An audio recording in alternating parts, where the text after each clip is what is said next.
Morning everyone. आज हम income from business and profession head में किस तरीके से हमें आय की गणना करनी है, कर योग्य आय की, तो उसका प्रैक्टिकल सवाल अगर हमें दिया जाए तो हम उसको किस तरीके से हल करेंगे, इसके बारे में बात करेंगे। क्योंकि अभी तक हमने केवल इसके प्रोविजंस पढ़े थे कि कौन सी इनकम कर योग्य होगी और कौन से खर्चे कटौती योग्य होंगे, लेकिन प्रैक्टिकल सवाल जब हम करेंगे तो उसको किस तरीके से हल करना है इसके बारे में बात करते हैं। तो इसमें जब सवाल हमें दिया जाएगा तो यदि प्रश्न में लाभ हानि का विवरण या आय व्यय खाता दिया गया है, if the profit and loss account और income and expenditure account is given, तो यदि प्रश्न में हमें ये दिए गए हैं और कुछ अदर इन्फॉर्मेशन भी दी गई हैं तो उनको सबको काम में लेते हुए हमें सवाल कैसे हल करना है। तो इसमें लाभ हानि के विवरण में जो भी लाभ या हानि, जो भी सरप्लस या डेफिसिट लिखी हुई है, उसमें हमें कुछ एडजस्टमेंट करने होंगे। और अगर हानि दे रखी है तो हानि को नेगेटिव मार्क लगाकर लिखना है। तो सबसे पहले हमें हेडिंग वही लेना है, नेट प्रॉफिट एज पर प्रॉफिट एंड लॉस अकाउंट या statement of profit and loss. अब लाभ हानि के विवरण में जो भी खर्चे दिए गए हैं, अगर वो अस्वीकृत खर्चे हैं व्यापार अथवा पेशेश लाभ शीर्षक की गणना करने के लिए, तो उन्हें हम वापस जोड़ देंगे। और यदि कोई खर्चा एक निश्चित सीमा तक अस्वीकृत हो तो पहले हम पूरी राशि को जोड़ेंगे जितना उसमें से लाभ की गणना करते वक्त घटाया गया है, और फिर आगे हम उसे जितनी राशि कटौती योग्य है उतनी राशि को उसमें से घटा देंगे। जैसे कि एग्जाम्पल है कि यदि लाभ हानि में जो हास की राशि है, डेप्रिसिएशन 10,000 रुपये लिखा हुआ अगर हो लेकिन 8,000 रुपये तक ही स्वीकृत है, तो पहले हम 10,000 को जोड़ेंगे और 10,000 को जोड़ने के बाद फिर आगे हम 8,000 को घटाएंगे। तो जो खर्चे अस्वीकृत हैं उन अस्वीकृत खर्चों को यदि लाभ जो नेट प्रॉफिट जो दे रखा है उसकी गणना करते वक्त उनको घटाया गया है तो उन खर्चों को हम वापस जोड़ देंगे। और अगर एक निश्चित सीमा तक ही स्वीकृत हैं तो पहले जितना है उसको पूरा जोड़ेंगे और फिर जितना स्वीकृत खर्चा है उसको बाद में घटा देंगे। और दूसरा है कि यदि कोई आय व्यापार एवं पेशे से लाभ शीर्षक की कर योग्य है लेकिन लाभ हानि के विवरण में उसको शामिल नहीं किया गया है, यानी उस लाभ की गणना करते वक्त उसको ऐड नहीं किया गया है, नहीं जोड़ा गया है, तो फिर ऐसी स्थिति में हम उस आय को जोड़ देंगे। नेक्स्ट है कि यदि कोई व्यय आयकर अधिनियम के हिसाब से स्वीकृत है लेकिन लाभ हानि खाते में उसको डेबिट नहीं किया गया है तो उस खर्चे को घटा दिया जाएगा।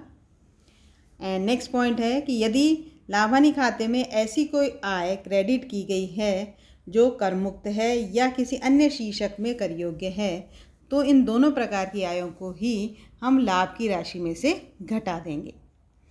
तो जो खर्चे अस्वीकृत हैं उन्हें हमें लाभ में वापस जोड़ना है। अगर एक निश्चित सीमा तक ही स्वीकृत है तो जितना पहले लाभ में से घटाया गया उसको जोड़ देंगे और जितना कटौती हो गया उसको बाद में घटाएंगे।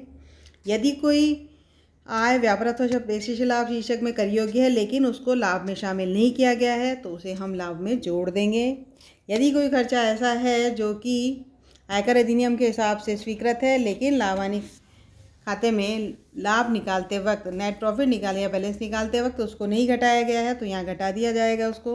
और यदि लाभ हानि खाते में कोई ऐसी आय क्रेडिट की गई है जो कि कर मुक्त है या किसी अन्य शीर्षक से संबंधित है तो उन दोनों को ही हम लाभ में से घटा देंगे। अब बात आती है कि जो व्यक्ति अपनी आय किसी पेशे से प्राप्त करते हैं वे लाभ हानि की जगह अपना आय व्यय खाता यानी इनकम एंड एक्सपेंडिचर अकाउंट बनाते हैं।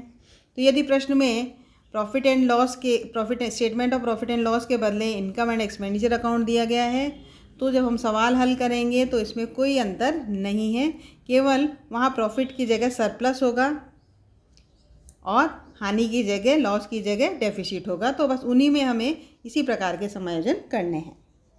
अब नेक्स्ट आता है यदि प्रश्न में प्राप्ति एवं भुगतान खाता दिया गया है, if the receipt and payment account is given in the question, तो अगर किसी प्रश्न में हमें प्राप्ति एवं भुगतान खाता दिया गया है तो ऐसे प्रश्न को हल करते वक्त हमें नए सिरे से उस प्राप्ति वाले कॉलम में से जो कर योग्य आय है प्राप्ति पक्ष से केवल उन्हीं प्राप्तियों को हमें लेना है, उन्हीं जो आयगत प्राप्तियां हैं उन्हीं को हम ऐड करेंगे। जितने भी इनकम है, रेवेन्यू इनकम है, उनको हम ऐड कर लेंगे और उनमें से एक्सपेंडिचर साइड में से जो रेवेन्यू एक्सपेंडिचर्स हैं उनको हम घटा देंगे। तो घटाने के बाद जो आएगा वो बिजनेस एंड प्रोफेशन हेड की इनकम आएगी।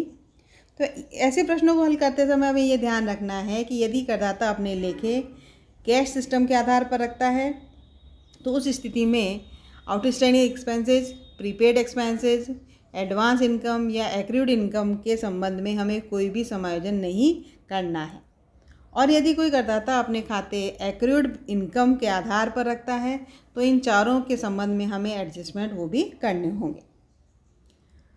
अब थर्ड पॉइंट आता है कि यदि प्रश्न में केवल कुछ सूचनाएं ही दी गई हों, if only some information are given, तो यदि प्रश्न में लाभ हानि खाता, प्राप्ति एवं भुगतान खाता या आय व्यय खाता नहीं दे रखा है, केवल कुछ सूचनाएं ही दी गई हैं, तो उनकी मदद से हमें जितनी भी आय है उन सभी आयों को जोड़कर जो स्वीकृत खर्चे हैं उनको घटाना है और घटाने के बाद व्यापार अथवा पेशे से लाभ शीर्षक की आय आ जाएगी।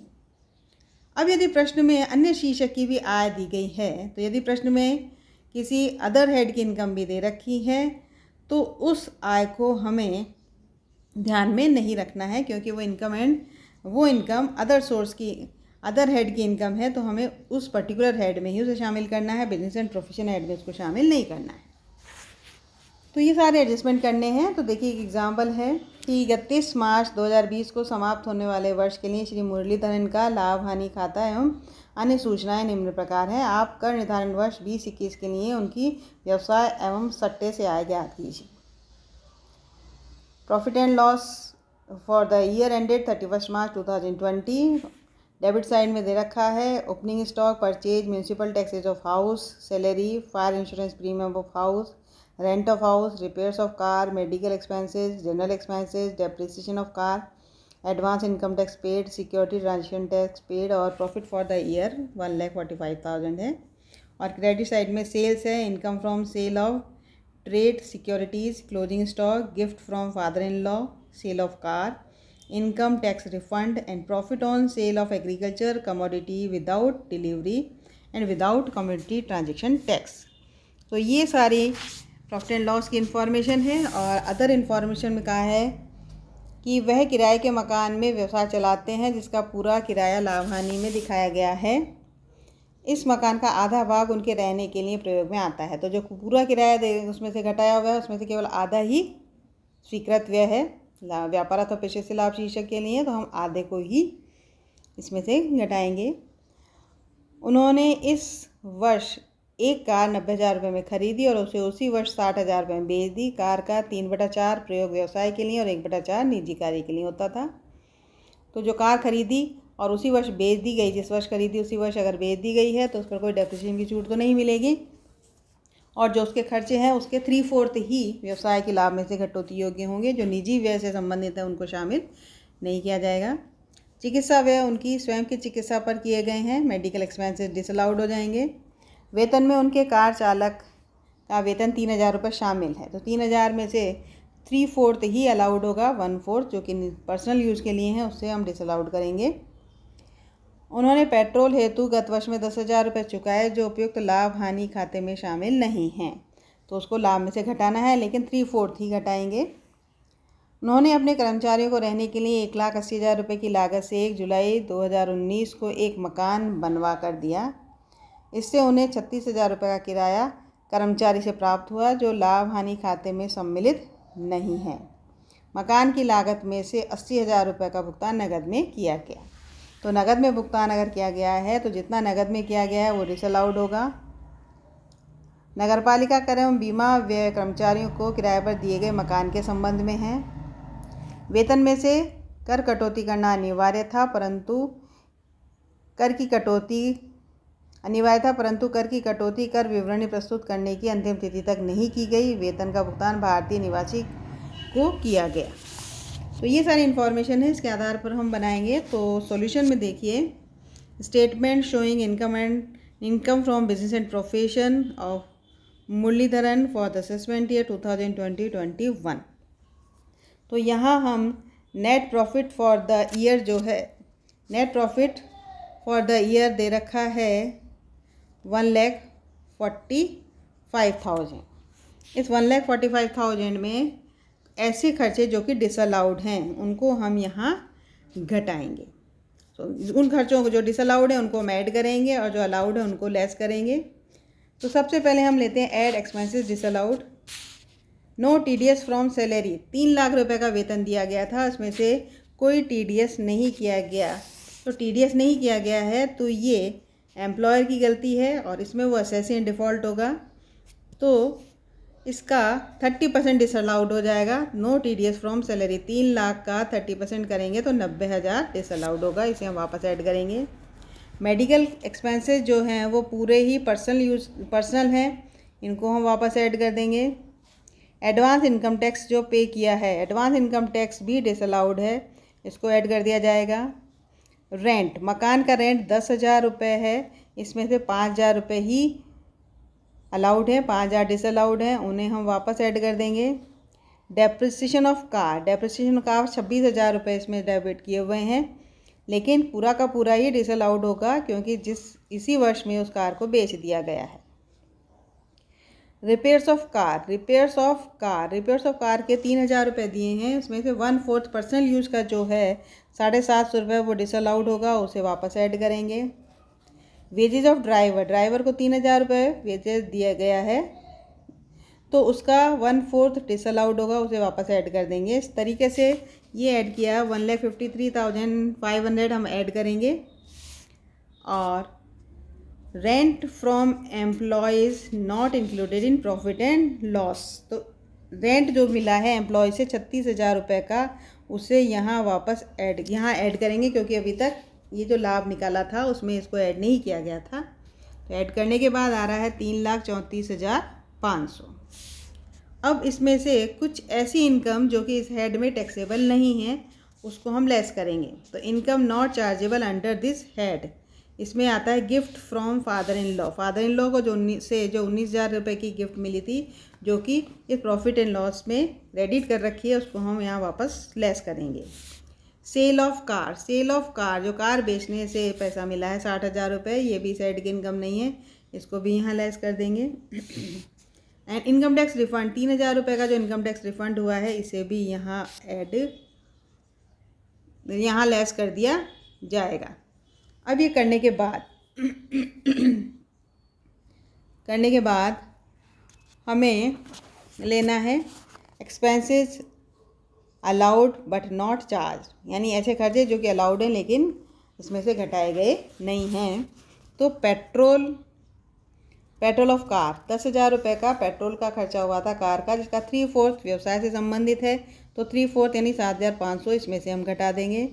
एंड डेप्रिसिएशन ऑन हाउस, ये मकान के कर्मचारियों को रहने के लिए दिया है, तो इस पर रेट जो लगेगी वो 5% की रेट है, और 5% की रेट के हिसाब से 1 लाख रुपये, यहाँ इसकी लागत 1 लाख रुपये ही मानी जाएगी। वैसे तो 1,80,000 रुपये है, लेकिन 80,000 रुपये चूँकि नगद भुगतान कर दिया गया था, तो नगद भुगतान की राशि को डिसअलाउड करते हुए इसकी लागत को 1 लाख रुपये माना गया। तो 1 लाख का 5% निकालेंगे तो 5,000। तो इस तरीके से 94,500 हम माइनस करेंगे। माइनस करने पर आ रहा है 2,40,000। Taxable profit of business and profession 2,40,000। अब इसमें से एग्रीकल्चर इनकम फ्रॉम स्पेकुलेशन, यानी जो एग्रीकल्चर का जो 65,000 रुपये इसमें क्रेडिट किया गया है कि profit on sale of agriculture commodities without delivery and without commodity transaction tax, तो ये जो दिया गया है इसको स्पेकुलेशन की इनकम, क्योंकि कोई डिलीवरी नहीं दी है मटेरियल की, और जब मटेरियल की डिलीवरी दिए बिना ही कोई प्रॉफिट हुआ है तो वो स्पेकुलेशन होता है। तो हम करेंगे less income from speculation tax, ये सेपरेटली टैक्सेबल है, इसलिए 65,000 हम इसमें से घटा देंगे, तो टैक्सेबल इनकम फ्रॉम बिजनेस आ जाएगा 1,75,000। अब यहाँ वर्किंग नोट में जैसा बीच में मैंने आप लोगों को बताया कि पहला है कि कार का 1/4 प्रयोग व्यक्तिगत उद्देश्य के लिए होता है और 3/4 व्यापार के लिए होता है। तो कार की मरम्मत, ड्राइवर का वेतन, इसका 1/4 जो है वो अस्वीकृत कर दिया गया है, और पेट्रोल का खर्चा जो लाभ हानि में नहीं लिखा गया था उसका 3/4 लाभ में से घटा दिया। कार पर कोई भी डेप्रिसिएशन स्वीकार्य नहीं होगा क्योंकि ये कार वर्ष में बेच दी गई और कार के डेप्रिसिएशन की पूरी राशि व्यय के रूप में अस्वीकृत होगी, तो हम उसे वापस ऐड कर चुके हैं। आधे मकान का प्रयोग स्वयं के रहने के लिए किया गया है, इसलिए आधा मकान का किराया अस्वीकृत होगा। आयकर, व्यक्तिगत व्यय, चिकित्सा व्यय, घरेलू खर्चे आदि व्यय की व्यावसायिक व्ययों के रूप में कोई स्वीकृति नहीं मिलती है, इसलिए इनको वापस जोड़ दिया जाएगा अगर घटे हुए हैं तो। और निर्धारित सीमा तक व्यक्तिगत उपहार कर मुक्त होते हैं। जो फादर इन लॉ से जो व्यक्तिगत उपहार मिले हैं वो इनकम में ऐड किया गया है, तो हम उसने यहाँ लेस करेंगे। और पूंजी संपत्ति, कार के विक्रय से जो पूंजी हानि या जो भी आय हुई है वो अलग से समायोजित की जाती है। यहाँ जो भी है सेल ऑफ कार हम उसे लेस करेंगे। चुकाए गए आयकर को व्यय के रूप में स्वीकृति, यानी जो भी इनकम टैक्स पे किया गया है या इनकम टैक्स रिफंड हुआ है तो न तो पे किए गए इनकम टैक्स की व्यवसाय के लाभों में से कटौती मिलेगी और न ही इनकम टैक्स का रिफंड जो है उसे व्यवसाय की आय में शामिल करेंगे। यदि व्यवसाय के हित में कर्मचारियों को रहने के लिए मकान दिया जाता है तो उनसे प्राप्त किराया व्यवसाय की आय मानी जाएगी। और मुख्यतः कर्मचारियों के निवास के लिए प्रयुक्त मकान पर जो डेप्रिसिएशन की रेट है वो 5% है और यह मकान 180 दिन से अधिक व्यापार के काम में आ चुका है, इसलिए पूरे वर्ष के लिए डेप्रिसिएशन की छूट मिलेगी। लेकिन मकान की लागत में जो नगद भुगतान 80,000 का किया गया है उसको लागत का भाग नहीं माना जाएगा, इसलिए मकान की लागत 1 लाख रुपये होगी। प्रतिभूति क्रय विक्रय कर व्यय के रूप में स्वीकृत है क्योंकि यह व्यापारिक प्रतिभूतियों के संबंध में है। मकान संपत्ति से आज शीर्षक में केवल गत वर्ष में चुकाए गए नगरपालिका कर की कटौती मिलती है एवं मकान के अग्नि बीमा प्रीमियम की कटौती नहीं मिलती, परंतु व्यवसाय से आय शीर्षक में यह स्वीकृत व्यय के रूप में कटौती योग्य है। नगरपालिका कर का भुगतान आयकर प्रतिवेदन प्रस्तुत करने की अंतिम तिथि से पहले कर दिया गया है, इसलिए गत वर्ष में न चुकाए गए नगरपालिका कर भी स्वीकृत व्यय के रूप में कटौती योग्य हैं। मकान के बीमा प्रीमियम की कटौती मकान संपत्ति से आय ज्ञात करते समय नहीं मिलती है, लेकिन व्यवसाय की आय ज्ञात करते समय कर्मचारियों के रहने के लिए दिए गए मकान के संबंध में बीमा प्रीमियम की कटौती मिलेगी। और निवासी को भारत में वेतन का भुगतान करते समय कर काटना अनिवार्य होने पर भी इनकम टैक्स रिटर्न फाइल करने की अंतिम तिथि तक कर की कटौती अगर नहीं की गई है एम्प्लॉयर के द्वारा तो ऐसे वेतन की 30% राशि अस्वीकृत हो जाएगी। और यह भी प्रावधान है कि यदि जिसे वेतन का भुगतान किया गया है वह व्यक्ति स्वयं के कर निर्धारण में वेतन से आय पर कर चुकाने का प्रमाण व्यवसायी करदाता को कर निर्धारण की अंतिम तिथि 30 सितंबर 2020 से पहले उपलब्ध करा दे तो यह राशि पूर्णतः स्वीकृत होगी। और लास्ट पॉइंट है कि कृषि कमोडिटी डेरिवेटिव्स की बिक्री से लाभ जिस पर कमोडिटी ट्रांजैक्शन टैक्स नहीं लगा हो को सामान्य व्यवसाय की आय माना जाएगा यदि इसे मान्यता प्राप्त वस्तु बाजार में बेचा गया हो। लेकिन ऐसी कोई इन्फॉर्मेशन नहीं है कि ये रिकॉग्नाइज कमोडिटी मार्केट में बेचे गए हैं, तो यदि इसे मान्यता प्राप्त बाजार के बाहर बेचा जाता है और सुपुर्दगी का आदान प्रदान भी अगर नहीं होता है तो यह सट्टे की आय मानी जाती है और सट्टे की आय सामान्य व्यवसाय की आय से अलग कर योग्य होती है। इसलिए सामान्य व्यवसाय की आय ज्ञात करते समय इनकम फ्रॉम स्पेकुलेशन 65,000 है उसको हम उसमें से घटाएंगे।